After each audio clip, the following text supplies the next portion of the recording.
Salut les amis, c'est Vincent, vous êtes sur Vincent-Quête et j'espère que vous allez bien. En ce 1er décembre, vous le voyez, c'est la journée mondiale de lutte contre le sida. Ce n'est pas ma première vidéo sur le sujet, je vous mets d'ailleurs les amis les liens des autres vidéos dans la description. Déjà, je vais vous rappeler quelques chiffres essentiels pour comprendre cette épidémie. En 2022, 39 millions de personnes vivaient avec le VIH dans le monde. 1,3 million de personnes ont été infectées par le VIH en 2022 et 630 000 personnes sont mortes de maladies liées au sida cette même année. Alors, est-ce que vous savez vraiment comment on se contamine avec le VIH? Dans le dernier sondage de l'IFOP en date pour le SIDAction, on trouve que 23% des jeunes interrogés estiment être mal informés sur le VIH et le sida. On y trouve aussi que 12% des 15-24 ans pensent que le VIH se transmet en serrant la main et 17% pensent que c'est possible par un baiser ou par la transpiration d'une personne séropositive, alors que c'est faux. Il n'existe que 3 moyens de transmission du VIH. 1. Lors d'un rapport sexuel non protégé, c'est la majorité des cas.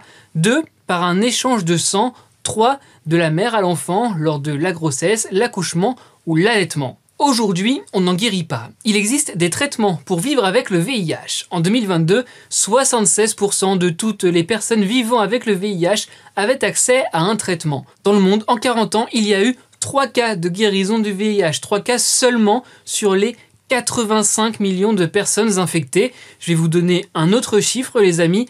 40 millions de personnes qui ont succombé à des maladies liées au sida depuis le début de l'épidémie. Il n'existe pas non plus de vaccin, des projets sont en cours mais il est difficile de l'établir parce que le virus mute rapidement et s'ancre facilement dans notre organisme, d'où l'importance, vous le devinerez, j'espère que vous le savez aussi, du dépistage des amis. Environ 5,5 millions de personnes ne savaient pas qu'elles vivaient avec le VIH en 2022 et quand on ne sait pas qu'on est porteur de ce virus, on ne peut pas bénéficier des traitements nécessaires, on ne sait pas non plus qu'on peut transmettre le virus.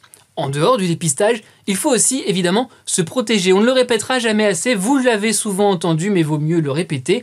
Le préservatif reste la meilleure des armes. Je profite de cette vidéo pour vous parler d'une autre méthode complémentaire, c'est un mot important. La PrEP, c'est un cocktail de médicaments à prendre en prévention pour éviter d'être contaminé par le VIH.